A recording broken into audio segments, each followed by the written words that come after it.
Salam solusi.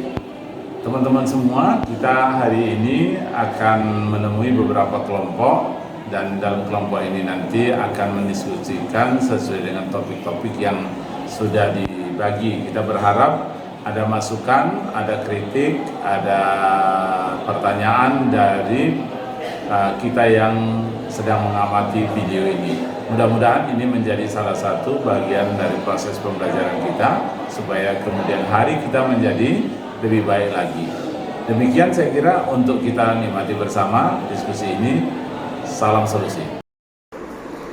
Assalamualaikum warahmatullahi wabarakatuh. Kami dari kelompok 5 akan membahas bab 5 yang berjudul mengenal kebenaran ilmiah.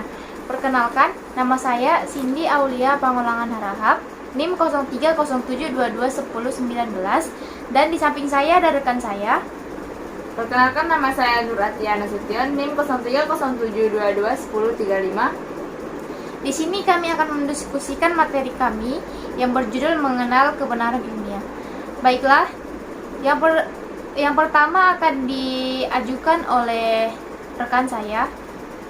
Baiklah, saya akan mengajukan pertanyaan kepada rekan saya yang bernama Cindy Aulia, di mana pertanyaannya yang pertama yaitu, apa sih kebenaran ilmiah itu? Kebenaran adalah sesuatu yang benar terjadi dan mengacu kepada kesetiaan. Ada 3 pengertian dalam memahami arti kebenaran, yaitu keadaan, sesuatu yang benar terjadi, dan kejujuran. Oke, selanjutnya saya akan menanyakan kepada rekan saya, yaitu siapa saja sih para akademis yang memberikan pendapatnya tentang kebenaran. Baik, di sini saya akan menjawab pertanyaan dari rekan saya. Para akademis yang memberikan pengertian tentang kebenaran, salah satu di antaranya yang pertama, Abbas Hamami Mintaredjah, di mana dia berpendapat bahwa di mana kebenaran digunakan sebagai suatu kata benda yang konkret maupun abstrak. Yang kedua, Muhammad Nur Syam, kebenaran adalah suatu nilai utama di dalam kehidupan manusia sebagai nilai-nilai yang menjadi fungsi rohani manusia. Yang ketiga, Abdul Qadir Jailani, kebenaran adalah persesuaian antara pernyataan dengan fakta-fakta itu sendiri atau pertimbangan dan situasi yang dipertimbangkan itu berusaha melukiskannya. Yang keempat, Bertrand Russell, di mana dia berpendapat bahwa kebenaran adalah suatu sifat dari kepercayaan dan diturunkan dari kalimat yang menyatakan kepercayaan tersebut. Yang kelima, Plato dan Aristoteles, di mana mereka berpendapat bahwa kebenaran merupakan pernyataan yang dianggap benar itu bersifat koheren atau konsisten dengan pernyataan sebelumnya. Baik, saya akan melanjutkan pertanyaan kepada rekan saya, di mana pertanyaannya yaitu, sebutkan diagram proses kebenaran.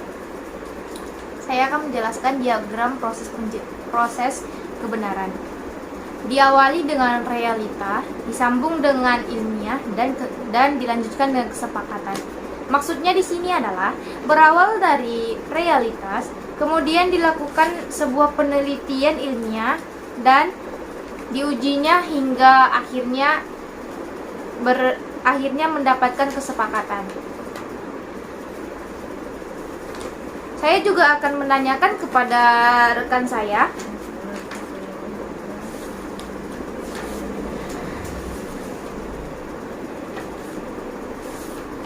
jelaskan bagaimana pendapat Anda tentang kebenaran agama. Baik, saya akan menjawab pertanyaan dari rekan saya.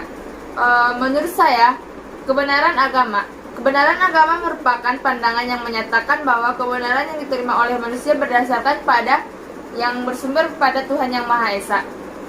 Tuhan menurunkan firman wahyu dan firman-Nya kepada manusia melalui malaikat dan rasul, nabi, dan wahyu tersebut merupakan penjelasan kebenaran yang disampaikan kepada manusia.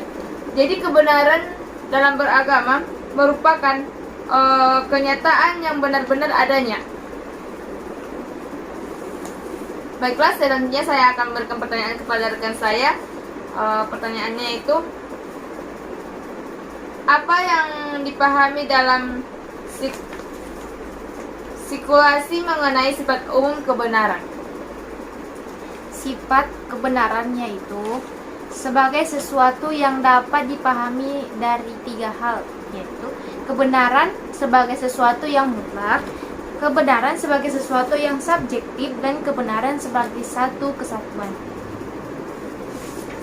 Oke, selanjutnya saya akan menanyakan pendapat rekan saya tentang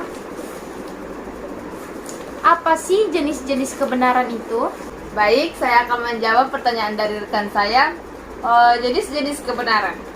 Jenis-jenis kebenaran ada 4 macam. Yang pertama, 1 kebenaran aktual dan kebenaran empirik. Kebenaran ini merupakan kesesuaian antara sebuah pendapat dan hal yang ada di dalam keadaan dan hubungan yang nyata. Yang kedua, kebenaran formal, logis, dan intensional. Kebenaran menurut definisi ini merupakan hasil pemikiran yang logis, serta masuk akal.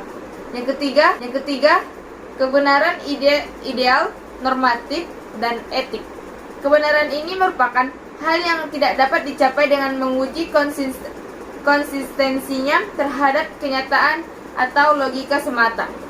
Dan yang keempat, itu kebenaran transendental, metafisika, dan absolut.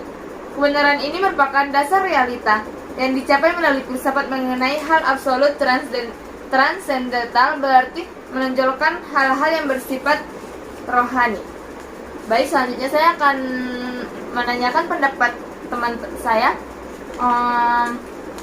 Apa sih penemuan kebenaran? Penemuan kebenaran diperoleh oleh manusia melalui 2 pendekatan, yaitu pendekatan ilmiah dan pendekatan non-ilmiah. Oke, selanjutnya saya juga akan menanyakan pendapat ketiga tentang jelaskan pendekatan, apa itu pendekatan empiris. Baik, saya akan menjelaskan pertanyaan dari rekan saya, yaitu apa itu pendekatan empiris? Pendekatan empiris adalah pendekatan yang memberdayakan seperangkat indera manusia yang berfungsi sebagai penghubung dirinya dengan dunia nyata. Golongan yang mempercayai bahwa penginderaan merupakan satu-satunya untuk memperoleh kebenaran disebut dengan kaum empiris. Baik, selanjutnya saya akan memberikan atau menanyakan pendapat teman saya tentang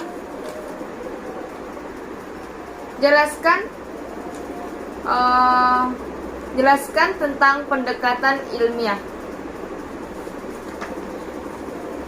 Pendekatan ilmiah merupakan suatu penelitian yang berdasarkan suatu teori tertentu.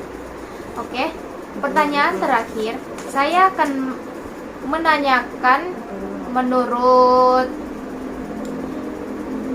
rekan saya tentang materi kami ini. Apa sih kebenaran menurut kamu? Saya akan menjawab pertanyaan dari rekan saya, di mana pertanyaannya, bagaimana pendapat saya tentang kebenaran?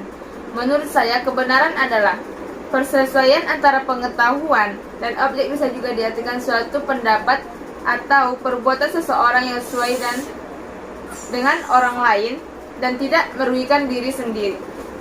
Atau juga bisa dapat diartikan segala sesuatu atau keadaan yang sesungguhnya, atau sesuatu yang benar-benar terjadi dan nyata betul adanya, atau juga kejujuran, kelurusan hati. Misalnya, tidak ada seorang pun sanksi akan kebaikan dan kebenaran hatimu.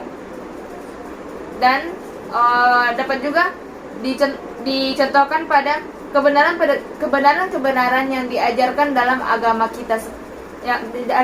kita, yaitu agama Islam. Baiklah, mungkin sekian diskusi dari kami kelompok 5. Kurang dan janggalnya kami mohon maaf. Wabillahi taufiq wal hidayah. Assalamualaikum warahmatullahi wabarakatuh.